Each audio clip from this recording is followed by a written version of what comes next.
Bismillahirrahmanirrahim. Assalamualaikum warahmatullahi wabarakatuh. Alhamdulillah wassalatu wassalamu ala Rasulillah sayyidina Muhammad ibn Abdullah la haula wala quwwata illa billah. Rabbana iftah bainana wa baina qaumina bil haqqi wa anta khairul fatihin. Subhanaka la ilma lana illa ma 'allamtana innaka antal alimul hakim. Wa ba'd. Hadratul Mukarramun, para alim, para sepuh, tokoh masyarakat, pengurus masjid, DKM, Al-Mujahidin, yang mudah-mudahan senantiasa istiqomah menghidupkan, memakmurkan masjid yang kita cintai ini, dan jamaahnya yang senantiasa istiqomah, karena Masjid Agung ini luar biasa, yang semestinya harus lebih menjadi panutan, rujukan masjid-masjid di sekitarnya. Mudah-mudahan semangat dari jamaah lebih baik lagi. Amin ya rabbal alamin. Alhamdulillah, pagi hari ini saya disodorkan satu tema yang saya sendiri takut, Pak. Apa judulnya tadi? Mengingat mati dan membatasi. Iya, serem ya Pak. Kita memang harus mengingat mati dan membatasi diri dalam bercita-cita. Jamaah yang dimuliakan Allah Subhanahu wa taala, bicara mengingat mati, pasti kita harus senantiasa merujuk pada Al-Qur'an. Yang pertama di surat Al-Jumu'ah, Qul innal mautal ladzi tafirruna minhu fa innahu mulaqikum. Katakanlah wahai Muhammad, innal mautal ladzi tafirruna minhu, sesungguhnya kematian yang mereka lari darinya, mulaqikum, pasti akan menemukan kalian. Jadi setakut apapun, setidak siap apapun kita terhadap kematian, bolak-balik sering saya sampaikan, kita sudah berani hidup, maka harus berani mati. Nggak berani mati, jangan hidup. Benernya Pak? Iya. Sudah berani hidup, harus berani mati. Nggak berani mati, jangan hidup. Karena apa? Ainama takunu yudrikumul maut walau kuntum fi burujim musayyadah. Yang namanya kematian itu pasti akan menemukanmu walaupun kamu berlindung di balik benteng yang sangat kokoh. Saking takutnya mati, kita ngumpet. Mau ngumpet di mana? Pasti kematian itu akan menemukan kita. Di akhir surat Luqman, Allah berfirman, wa ma tadri nafsum madza taksibu ghada wa ma tadri nafsun bi ayyi ardin tamut. Kita semua tidak tahu dengan pasti aina ma takunu wa ma tadri nafsum madza taksibu ghada wa ma tadri nafsun bi ayyi ardin tamut. Pagi hari ini apa kita masih hidup? Apakah kita masih bisa bangun pagi? Atau tidak sama sekali? Tadi malam pun kita tidak pernah bisa ngejamin diri kita sendiri. Dan adakah nanti sore kita masih hidup? Di bumi manapun kita tidak akan pernah tahu dengan pasti kematian akan menjemput kita. Tapi yang namanya mati itu tadi pun dinukil oleh Imam, kullu nafsin dha'iqatul maut. Setiap jiwa yang hidup pasti akan merasakan mati. Jamaah yang dimuliakan Allah Subhanahu wa taala, sesuatu yang pasti, tapi kita sangat tidak siap, sangat takut untuk menghadapi. Bagi orang-orang yang mukmin sejati, para kekasih-kekasih Allah, kematian adalah sesuatu yang dirindukan. Kenapa? Karena kematian adalah pintu gerbang bertemunya seorang hamba dengan sang kekasih. Tapi model-model kita apa? Kenapa nggak siap mati? Ayo, kenapa kita nggak siap mati? Berarti ada sesuatu pada diri kita yang membuat kita tidak siap. Bekalnya belum cukup. Atau dosanya masih kebanyakan. Kemarin-kemarin waktu masih gaduh-gaduhnya tentang COVID. Halo? Masih ingat ya? 2 tahun ke belakang. Waktu gaduh-gaduhnya COVID. Kita begitu takut melakukan APD, alat perlindungan diri. Dia lupa bahwa perlindungan diri yang paling inti itu bukan dari luar, tapi dari dalam. Apa yang mesti harus dijaga? Iman Islam kita, ibadah kita, tauhid kita, husnuzon kita kepada Allah Subhanahu wa taala. Tapi begitu dahsyatnya pembelaan diri kita untuk menghindari kematian. Padahal mati kapanpun mestinya kita siap. Yang penting mudah-mudahan kita ditetapkan iman Islamnya. Jemaah yang dimuliakan Allah Subhanahu wa taala. Oleh karena itu, dalam sebuah hadis Rasulullah Shallallahu alaihi wasallam pun menyarankan, mengajarkan, mewasiatkan kepada kita, aksiru dzikra hadimil ladzat. Perbanyaklah mengingat satu perkara yang menghancurkan kenikmatan-kenikmatan. Apa itu? Al-maut. Aksiru dzikra hadimil ladzat. Perbanyaklah mengingat satu perkara yang akan menghancurkan kenikmatan-kenikmatan. Apa itu? Al-maut. Mati, Pak. Jemaah yang dimuliakan Allah Subhanahu wa taala, membahas tentang mengingat mati, dan kita dianjurkan untuk memendekkan angan-angan. Kalau bahasa kitabnya, kita dianjurkan memendekkan angan-angan atau membatasi cita-cita tadi ya bahasanya. Itu saya mencari referensi karena memang langsung disodorin tema, Pak. Bukan saya yang mencari tema, tapi disodorin tema. Tidak ada kajian yang sangat lengkap tentang mengingat kematian dan keutamaan memperpendek atau membatasi angan-angan kecuali di dalam kitab Ihya Ulumuddin. Sementara pembahasan ini paling panjang di antara pembahasan-pembahasan yang lain. Lo dikasih waktu 30 menit. Maka dari sekarang saya minta persetujuan dapatnya. Halo? Iya. Wong panjang kali lebar dikasih 30 menit. 2 jam aja belum tentu selesai. Ya, jadi sedapatnya. Pakai tanya jawab lagi. Oh, mau mati pakai tanya jawab. Yang penting bekalnya la ilaha illallah. Enggak apa-apa. Santai aja, Pak. Mati itu harus dihadapi, bukan dihindari. Jamaah yang dimuliakan Allah Subhanahu wa taala. Kematian tadi saya sampaikan di awal. Bagi orang yang beriman, bagi mukmin sejati adalah anugerah. Dan ini ditegaskan oleh Nabi kita Muhammad sallallahu alaihi wasallam. Tuhfatul mu'min al-maut. Anugerah seorang mukmin adalah kematian. Nah, mari kita renungkan. Nabi sendiri yang menegaskan tuhfatul mu'min al-maut. Anugerah seorang mukmin adalah kematian. Kenapa kita enggak siap memperoleh anugerah? Yaitu tadi. Bisa jadi karena memang kita bekalnya belum cukup, bisa jadi karena kita terlalu betah di dunia. Buktinya, kalau kita terlalu betah, hari ini kita merasakan, loh, tahu-tahu sudah ganti tahun. Loh, tahu-tahu sudah akhir tahun. Loh, bentar lagi puasa. Ini biasanya apa? Seseorang yang enggak merasakan waktu yang begitu lama karena kita terlalu betah, terlalu nyaman di satu tempat. Tempat kita saat ini di dunia. Kok tahu-tahu sudah usia 60 tahun. Perasaan baru kemarin ya kita remaja itu loh. Betul Pak ya? Jangan-jangan kita terlalu betah. Tanya-tanya tuh yang wajah-wajah udah 60 tahun ke atas. Tanyakan. Perasaan baru kemarin muda Pak ya? Halo? Benernya? Kok sekarang nggak taunya?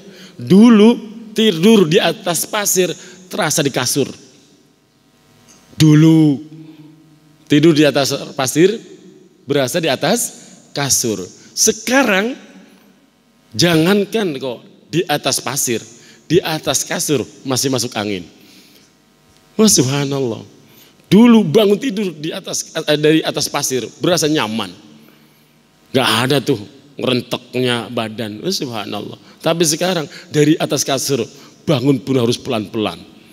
Tapi alhamdulillah dengan pelan-pelannya itu badan terasa sakit. Langsung ingat Allah. Astagfirullahaladzim, kok badan sakit semua. Nah, alhamdulillah. Ternyata dengan dikasih sakit langsung ingat Allah.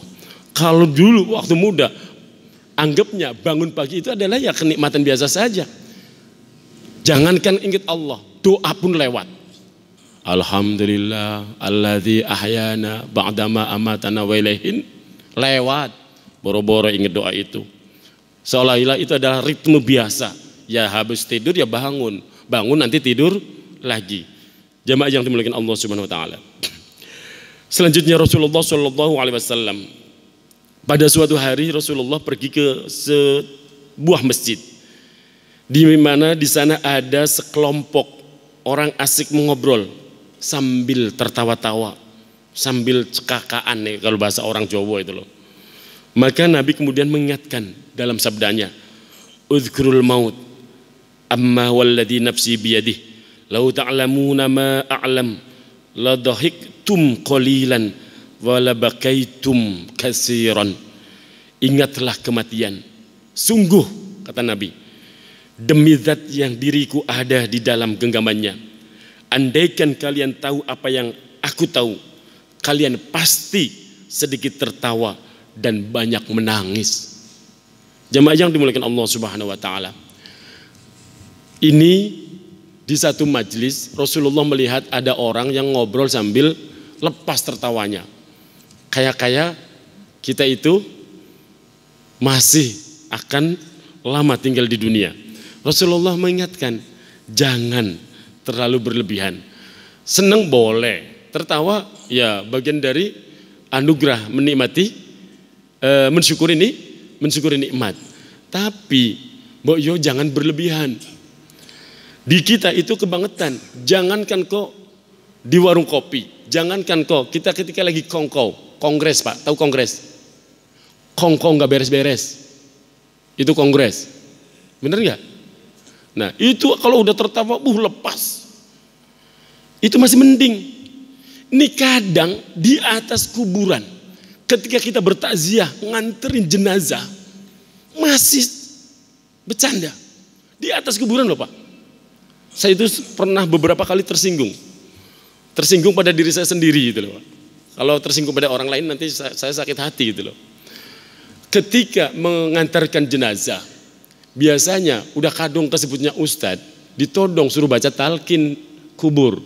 Karena talqin itu ada dua, talqin indan najah, ketika sakaratul maut.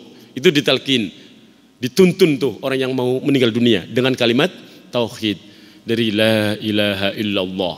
Kalau masih mampu terus diulang, kok berat? Illallah, udah mulai berat, Allah, lebih berat lagi.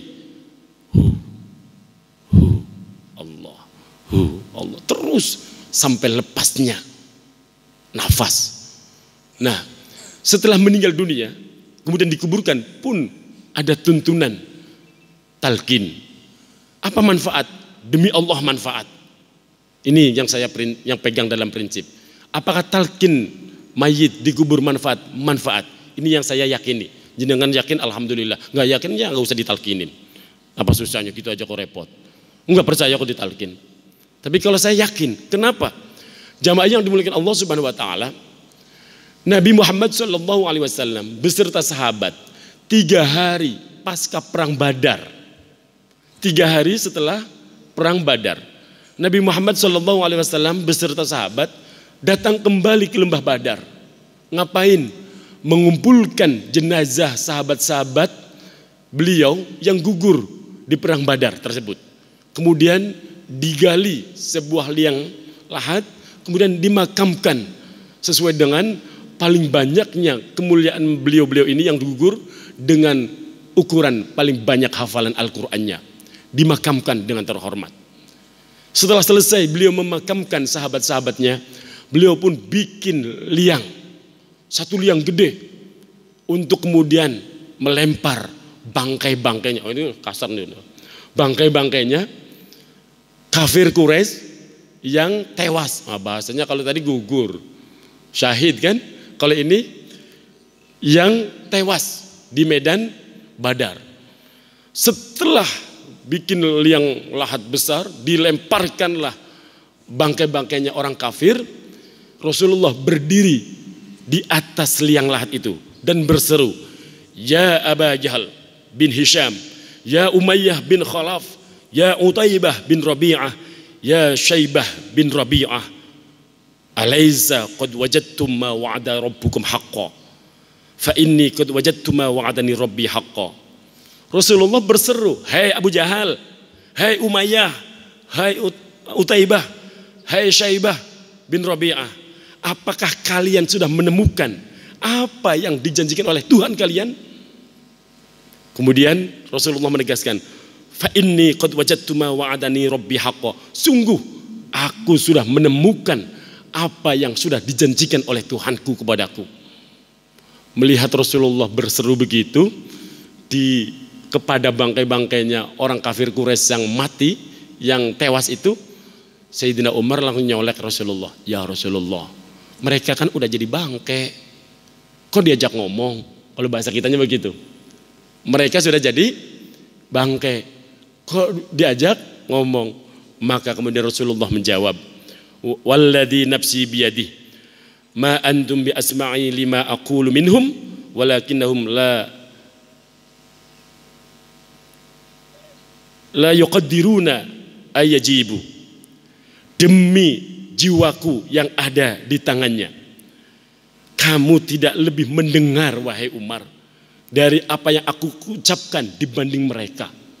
Artinya apa? Mereka yang sudah mati katanya sangat mendengar ucapan orang yang masih hidup. Ini yang ditegaskan dari sabdanya Rasulullah Muhammad sallallahu alaihi wasallam, "Walakinnahum la yuqaddiruna ayajibu." Akan tetapi Allah tidak memberikan kemampuan kepada mereka untuk menjawab. Berarti mereka dengar. Kalau ini kemudian dijadikan rujukan, orang yang masih hidup kemudian nuntun orang yang meninggal dunia, diajari talqin, "Wahai Aziz bin Mudakir." Nah, kalau bapak-bapak pernah menyimak nggak sih maknanya yang terkandung di dalam talqin mayit itu dikubur? Sekarang engkau telah keluar dari alam dunia, masuk ke dalam alam barzah. Jangan gemetar, jangan takut, jangan gelisah. Sebentar lagi akan datang dua malaikat. Itu kalau diterjemahkan itu kalimatnya seperti itu. Kenapa kamu nggak boleh takut dan gemetar? Mereka juga makhluknya Allah. Namanya Munkar Nakir. Sebentar lagi akan bertanya, "Man rabbuka wa ma nabiyyuka wa ma kitabuka wa ma ikhwanuka." Jawablah dengan tegas, dengan kalimat fasih, dengan lisan yang fasih. Allah Tuhan itu diajarkan. Lah, jamaah yang dimuliakan Allah Subhanahu wa taala, kita mestinya kalau lagi bertakziah dan dikubur ada ustadz yang lagi bacakan talqin seperti ini, yuk ikut khusyuk gitu loh. Jangan bercanda. Ini yang tadi saya sampaikan di awal. Kadang saya itu merasa tersinggung pada diri saya sendiri. Wong saya ketika lagi bacain talqin, seakan-akan saya lagi mentalkini diri saya sendiri loh Pak. Ya Allah, ya Rabb. Pasti pada saatnya saya pun akan mengalami hal seperti itu. Dan mudah-mudahan masih ada kiai ulama yang berkenan mentalkin saya. Karena hari ini banyak orang yang gak percaya dengan hadis ini Pak. Bahkan orang yang katanya Ahlus Sunnah wal Jamaah sendiri kadang gak dengar hadis ini. Maka ketika ada orang yang gak yakin dengan talqin, gak ada dalilnya, langsung tumbang. Gak ada dalilnya ya. Berarti gak ada manfaatnya dong talqin. Gak ada manfaat palamu. Oh jelas-jelas Nabi itu ngajari kok.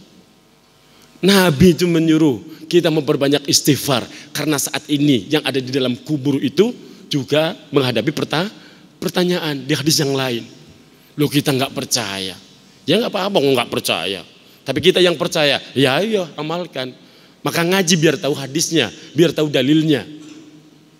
Nah kita sendiri kadang ngajinya setengah-setengah. Ketika disentil sama mereka, sebut saja mereka ya, minhum. Ya kita langsung ciut, dianggapnya memang nggak ada dalilnya. Padahal dalil ini diumpetin sama mereka. Jamaah yang dimuliakan Allah Subhanahu wa taala. Apalagi kalau udah bicara tentang ihda'us sawab. Ihda'us sawab itu apa tuh? Menghadiahkan pahala untuk orang yang sudah meninggal dari orang yang masih hidup. Wah subhanallah, itu panjang kali lebar lagi Pak. Nah kita suatu saat panjang umur ya, kita itu ihda'us sawab harus dibahas di majelis ini gitu loh. Biar kita semakin yakin. Jamaah yang dimuliakan Allah Subhanahu wa taala. Oleh karena itu kembali kita dianjurkan oleh Allah, oleh Rasulullah agar memperbanyak mengingat mati. Karena mati itu hak. Nah, jamaah yang dimuliakan Allah Subhanahu wa taala. Maka ada guyonan dari yang kita sering dengar ya, Abu Nawas. Nah, aku itu paling benci kebenaran dan saya itu paling suka kebatilan. Wah, ngomong begitu di tengah pasar. Ya ditimpukin orang. Wah, ini orang stres nih. Aku lebih cinta kebatilan dan aku benci kebenaran. Akhirnya ditangkap tuh Abu Nawas. Ditanya sama khalifah, apa benar kamu mengatakan itu wahai Abu Nawas? Betul. Apa yang kamu maksud dengan perkataanmu? Kematian itu hak. Seneng enggak? Enggak. Ya kan? Nikmat kubur, azab kubur itu hak. Seneng enggak? Enggak seneng dengan azab kubur. Nah, tapi kalau dangdutan itu kebatilan, demen gak? Demen. Akhirnya apa? Khalifah yang tadinya marah mau menghukum, iya juga ucapannya Abu Nawas itu adalah sesuatu kebenaran. Jadi model-model kita itu kayaknya ya mirip-mirip itu. Suka kebenaran, benci kebenaran, lebih suka kebatilan. Kata Aziz sama gue banget itu ya. Gue banget. Jemaah yang dimuliakan Allah Subhanahu wa taala. Karena memang dengan kita memperbanyak ingat mati, kita punya rem Pak. Punya kontrol diri, tidak berlebihan. Orang yang ketika mau maksiat ingat mati. Kalau ketika maksiat itu dia mati, pasti ngerem atas dirinya. Orang yang asik saja menikmati kemaksiatan. Karena apa? Di otaknya adalah matinya masih lama. Yang muda merasa masih muda, yang sehat merasa masih kuat. Maka asik aja. Merasa matinya masih lama. Padahal kematian tidak pernah pandang umur. Kadang yang muda mendahului yang sepuh. Yang sakit malah nggak mati-mati. Yang nungguin yang sehat malah duluin. Ada yang seperti itu Pak. Oleh karena itu mestinya kita itu mengingat mati ini harus dikuatkan agar benar-benar bisa kontrol diri, biar bisa punya rem. Oleh karena itu salah satu rem untuk tidak kita berlebihan, berangan-angan atau memperpendek angan-angan, pikirannya itu berlebih. Kenapa kita itu ketika memiliki sesuatu kadang berlebihan, mewariskan sifat serakah karena apa? Nggak ingat mati.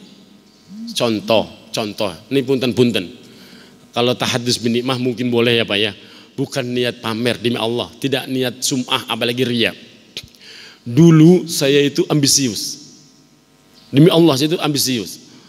Ketika datang ke Jakarta, Tangerang awal tahun 99 pasca nikah. Ambisius. Pengen mengumpulkan materi sebanyak-banyaknya. Kepengen punya rumah bagus. Kepengen punya kendaraan bagus. Sampai-sampai saya itu pernah menulis Pak. Dan alhamdulillah tulisan itu hari ini masih ada. Dari tahun 99. Jadi saat itu saya menunaikan sholat duha. Setelah menunaikan sholat duha, saya berdoa Dan doa yang saya munajatkan saat itu saya tulis, Pak. Ya Allah. Setelah doa, salat duha hafal semua, Pak ya? Nggak usah dibaca lah. Allahumma inna duha duha'ukil akhiri. Kemudian saya tulis doa saya. Ya Allah, hamba pengen punya tempat tinggal yang di dalamnya ada A, B, C, D, E, F, G. Saya tulis semua. Saya tulis semua. Sampai ada mobilnya pun saya tulis. Nah, kemudian yang akhir di antara barisan permintaan, bisa menunaikan rukun Islam yang kelima. Kemudian setelah saya tulis semuanya itu, saya lingkarin. Tulisan doa itu saya lingkarin. Dibuletin. Di depannya saya kasih angka 4. Berarti menjadi angka 40. Digaris bawahi. Ya Allah, wujudkan doa hamba sebelum usia hamba 40 tahun. Waktu saya berdoa itu usianya 26, Pak. Waktu kami berdoa itu saat itu usia 26. Saya doa seperti itu. Memang rada-rada maksa sama Allah. Tapi bukan memaksa pada Allah. Berharap nemen anugerahnya Allah. Saya tulis itu semua doa. Saya lingkari, saya kasih tambah angka 4, kemudian garis bawahi. Ya Allah, wujudkan semua doa hamba sebelum usia 40 tahun. Ini apakah termasuk panjang angan-angan? Saat itu saya nggak tahu apakah itu kategori panjang angan-angan atau sebuah himmah, sebuah semangat untuk melecut diri agar belajar, berjuang dan punya target. Kalau bahasa saya mau menafsirkan ini proposal hidup. Proposal hidup. Permohonan kita kepada Allah. Karena kadang saya merasa, Pak, tangan ini sudah menengadah ke langit. Bibir ini berdoa. Tapi kalau lagi pikiran kalut, bingung mau doa apa kepada Allah. Akhirnya apa? Zaman itu memang masih belajar ngaji, Pak ya. Sampai hari ini pun masih belajar ngaji. Ketika lagi malas berdoa, ya tinggal bilang sama Allah, sama malaikatnya. Ya Allah, kabulkan semua doa yang sudah hamba tulis. Nah, gitu loh. Kan enak. Gak usah disebutin satu-satu kan. Ya Allah, kabulkan semua doa hamba yang sudah hamba tulis. Ternyata perjalanan waktu, Pak. Persis ketika usia hamba itu 36 tahun. Berarti berapa tahun kemudian? 10 tahun kemudian. 10 tahun kemudian, semua yang saya tulis, Pak, wujud. Pengen punya rumah, dikasih lebih dari 3, Pak. Wih, sombong banget. Gak pakai kredit lagi, Pak. Keren kan? Ayo, nanti saya ajarin bagaimana cara punya rumah gak pakai kredit. Nah, punya mobil sampai lebih dari 1, gak pakai kredit juga. Punya aset tersimpan di beberapa daerah. Kebetulan saya kan lahir di Brebes, punya istri orang Subang. Oh, Subang kan daerah sawah, Pak. Oh, punya aset di mana-mana. Subhanallah. Kemudian ketika Allah kabulkan doa yang saya paling bawa itu, menyempurnakan rukun Islam yang kelima, itu di usia 36. Ketika pas saya tawaf di Multazam, mau berdoa malu, Pak. Malu, udah dikasih semua.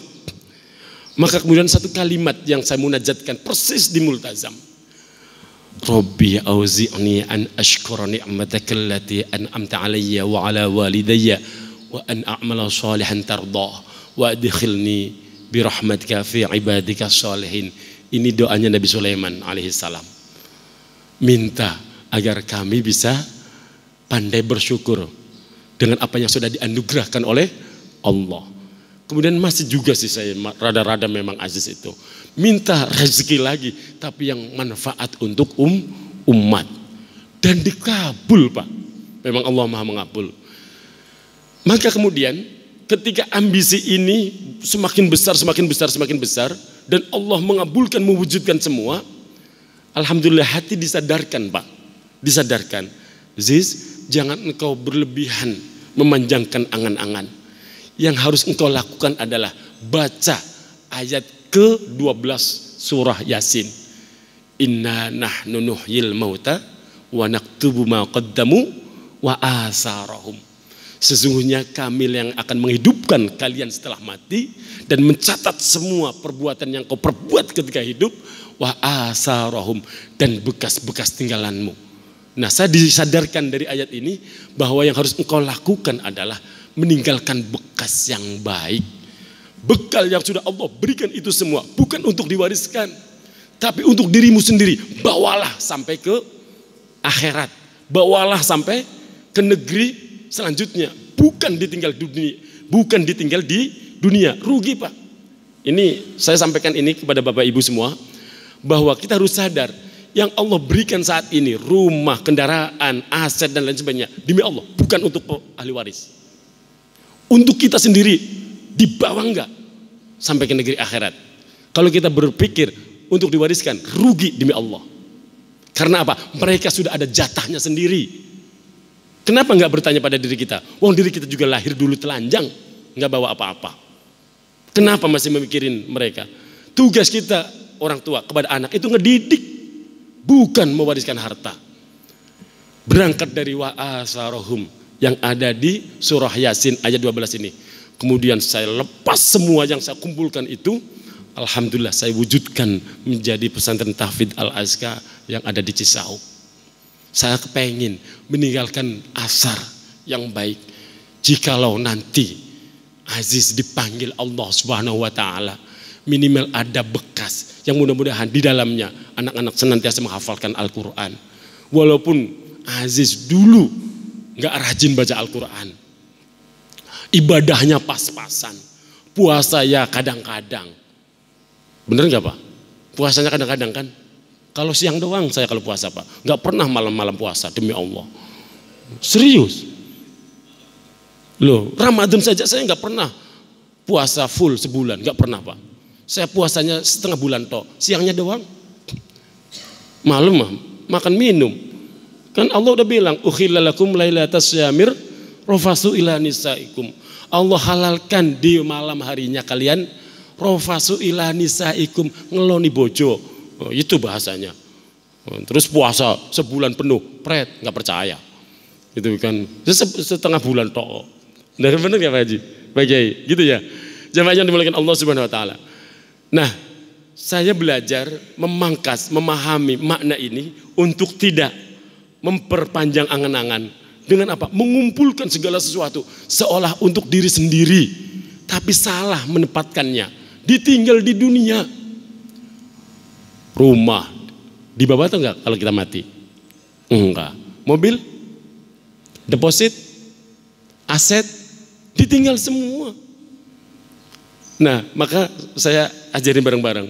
Ayo, yang sudah dianugerahkan oleh Allah, jangan jadikan kita panjang angan-angan seolah-olah itu akan dimiliki kita selama-lamanya. Enggak. Kalau kita kepengen miliki itu semuanya, bawa beserta kita ketika kita mati pun dibawa. Caranya diinvestasikan untuk akhirat, titipkan ke masjid, titipkan ke pesantren, titipkan ke anak-anak yatim. Itu pasti akan kebawa bersama kita. Tapi kalau ditinggalkan untuk ahli waris, subhanallah. Kalau ahli warisnya pintar, cepat habis, Pak. Pintar apa? Pintar jual. Karena biasanya begitu. Yang prihatin kan orang tuanya. Karena prihatin, eman, disayang, dijaga. Tapi kalau udah sampai ke anak, gak pernah ngerasain susahnya ngumpulin, Pak. Maka semangat tuh. Semangat apa? Ngejualnya. Maka biasanya cepat habis tuh. Biasanya. Yang di sini insya Allah begitu juga. Jamaah yang dimuliakan Allah Subhanahu wa taala. Oleh karena itu Rasulullah Shallallahu alaihi wasallam mengingatkan tentang bab agar kita memperpendek angan-angan. Kata tadi jangan memperpanjang cita-cita ya.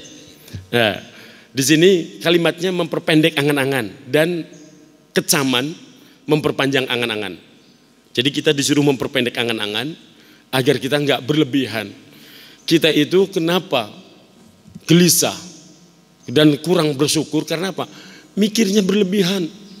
Seolah-olah kita masih hidup 5, 10 bahkan 20 tahun lagi ke depan. Kalau kita mikirnya besok belum tentu kita masih ada, maka kita akan totalitas beribadahnya. Pasti kita tidak akan memelihara panjang angan-angan. Rasulullah Shallallahu alaihi wasallam bersabda, kepada sahabat Abdullah bin Umar, "Idza asbahta fala tuhaddits nafsaka bil masa." Apabila tiba waktu pagi, jangan kamu membicarakan waktu sore dengan dirimu. "Wa idza amsaita fala tuhaddits nafsaka bis sabah." Dan ketika tiba waktu sore, jangan kamu membicarakan waktu pagi dengan dirimu. "Wa khudh min hayatika limautika." Ambillah sebagian dari hidupmu untuk kematianmu. "Wa min sihhatika lisaqomika." Dan dari sehatmu untuk sakitmu. "Fa innaka ya Abdullah la tadri masmuka ghadan." Wahai Abdullah, sesungguhnya kamu tidak mengetahui siapa namamu besok. Bahasanya indah. Wahai Abdullah, sungguh kamu tidak mengetahui siapa namamu besok. Masih Abdul Aziz kah atau sudah almarhum? Nah, jemaah yang dimuliakan Allah Subhanahu wa taala. Artinya apa? Kalau kita kepengen berbuat kebaikan di waktu pagi ini, jangan sampai berpikir, masih ada nanti sore, masih ada besok. Itu yang dimaksud. Kalau kita kepengen berbuat amal kebajikan di waktu malam, jangan ditunda. Besok lagi karena bisa jadi itu adalah kesempatan terakhir Allah berikan kita untuk beramal soleh. Jemaah yang dimuliakan Allah Subhanahu wa taala, "Inna asyadda ma akhafu alaikum khoslatani, ittiba'ul hawa wa tulul amal."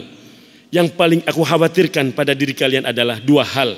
Yang pertama, ittiba'ul hawa, menuruti hawa nafsu dan panjangnya angan-angan. Wa tulul amal. Fa amma ittiba'ul hawa fa innahu yasuddu 'anil haqq. Apa yang dimaksud dengan mengikuti hawa nafsu? Menuruti hawa nafsu bisa menghalangi dari kebenaran. Orang yang mengikuti hawa nafsu itu kadang dituntun kepada kebenaran itu susah, Pak. Wa ahmad tulul amal, dan panjang angan-angan itu fa innahu yujibul hubba lid dunya, bisa mewariskan atau melahirkan kecintaan pada dunia yang berlebihan. Oleh karena itu hadirin jamaah yang dimuliakan Allah Subhanahu wa taala, kita mesti harus sadar. Tapi memang susah-susah gampang, Pak. Nuntun menyajikan satu kajian seperti ini dengan judul mengingat kematian dan membatasi cita-cita itu kan, atau memperpendek angan-angan. Kalau bicara pada orang-orang yang usianya masih 20 sampai 30 tahun, kadang nggak nyambung, Pak. Bahkan saya tambahin lah ukurannya. Kalau bicara seperti ini kepada mereka yang usianya masih lagi demen-demennya dunia, antara 20 sampai 35 lah, itu agak susah. Tapi kalau sudah 40 ke atas sudah mulai masuk. Apalagi menyampaikan bab ini kepada mereka, beliau-beliau yang usianya sudah kepala 6, lebih masuk lagi. Makanya saya bercita-cita itu dua, Pak. Doain ya, Pak, mudah-mudahan cepat wujud. 2022 insya Allah akan dimulai pembangunannya. Saya itu bercita-cita itu dua saja, dua arah. Kepengen membangun pesantren lengkap khusus anak-anak di usia dini, SD dan SMP, tok. Tapi tetap ada yang ngulik sampai SMA. Ustaz, jangan SMP tok. Ya dah. SD, SMP, SMA. Setelah itu perguruan tinggi terserah mau kuliah di mana. Yang akan saya bangun itu nanti dan insya Allah segera diwujudkan, Pak. Pesantren lansia. Kenapa? Kalau pesantren anak-anak itu membekali hidup. Kalau pesantren lansia itu bekal mati aja susah ngomong. Terus kurikulumnya apa, Ustadz? Taubat. Kurikulumnya taubat. Terus apa? Benerin ibadah. Wudunya dibenerin lagi, sholatnya dibenerin lagi, tahajudnya dibenerin lagi, duhanya dibenerin lagi, zikirnya dibenerin, praktekin langsung, insya Allah. Nah, kira-kira ada santrinya, ada banyak insya Allah dari Al-Mujahidin. Nah, saya percaya sekali itu, yakin sekali. Kalau kita, karena Pak, Bapak Ibu yang dirahmati Allah Subhanahu Wa Taala, saya merasakan sendiri dan saya sudah mempraktekkan sebenarnya di tempat yang dulu. Saya nggak mau sebut tempat yang dulu. Dulu saya itu pernah mempraktekkan bikin pesantren untuk lansia. Itu subhanallah, Bapak Ibu rahmati Allah Subhanahu wa taala. Ternyata yang kami temukan adalah mereka yang ingin belajar justru mereka-mereka yang ketika mudanya asik dengan apa ya, yang tadi saya sebutkan. Seorang Aziz saja dulu berambisi betul karir, materi, harta, dunia. Itu. Mulai sadar kan usia 36 ke atas Pak, bahkan 40. Nah ternyata perasaan itu atau pengalaman itu bukan saya saja yang kami alami. Banyak orang yang udah kadung di masyarakat udah disebut tokoh. Sudah udah kadung disebut tokoh. Tapi belum bisa ngaji. Kenapa? Dulu waktu muda khusus dengan urusan dunia. Ketika kepengin ngaji bingung kemana ya harus ngaji. Ngaji di rumah sendiri, di lingkungan sendiri. Malu udah dikadung disebut tokoh. Udah kadung disebut tokoh. Mereka itu mencari. Banyak Pak. Orang-orang yang sadar di usia ketika sudah tidak muda lagi. Mencari tempat. Nah. Ketika mereka ada sih saya lihat. Yang menyelenggarakan atau menawarkan pesantren lansia. Tapi enggak ketulungan harganya Pak. Memang penyelenggaranya di puncak gitu ya. 3 hari full gitu atau 1 minggu full, harganya fantastis. Nah, emang yang butuh bekal untuk mati mereka doang yang punya duit. Nah, makanya doain Pak, biar nanti di Cisauk ada. Kami konsep dengan suasana yang asik, ngaji pagi, ada teh angetnya, ada kacang rebus, ada singkong rebus itu ya. Ngajinya sambil nyemilan, nyepelas gitu kan, bahkan enak gitu loh. Yang ngomong sama orang-orang sepuh itu harus begitu. Nah, ngajinya sambil ngopi gitu kan. Loh di sini jangankan kopi, air putih cuma di depan doang. Alhamdulillah. Kok masih mau ngaji? Wah, luar biasa. Ngaji nggak dikasih kopi, nggak dikasih teh, air putih pun nggak ada. Kok masih mau ngaji? Alhamdulillah. Materinya serem lagi. Mengingat mati. Kok masih mau duduk? Alhamdulillah luar biasa. Maka ala inna Allah ta'ala yu'ti dunya ma yuhibbu wa yabghadu wa idza ahabba 'abdan atahul iman. Dengerin baik-baik jamaah yang dimuliakan Allah Subhanahu wa taala. Ini nasihat Nabi Muhammad sallallahu alaihi wasallam, kelanjutan dari hadis yang tadi. Ingatlah bahwa Allah memberikan dunia kepada orang yang Dia cintai dan orang yang Dia murkai. Dengerin baik-baik Bu. Ala inna Allah ta'ala yu'ti dunya ma yuhibbu wa yabghad. Ingatlah bahwa Allah memberikan dunia itu kepada orang yang Dia cintai dan orang yang Dia murkai. Orang yang beriman dikasih urusan dunia loh Pak. Orang yang tidak beriman pun diberi. Yang percaya sama Allah dikasih. Yang menganggap Allah melahirkan pun tetap dikasih.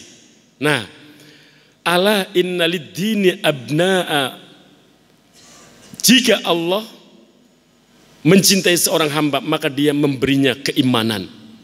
Walidunya abna'a fakunu min abna'iddin. Dan Dia memberinya jika Allah mencintai seorang hamba maka Dia memberinya keimanan. Ingatlah bahwa agama itu memiliki anak.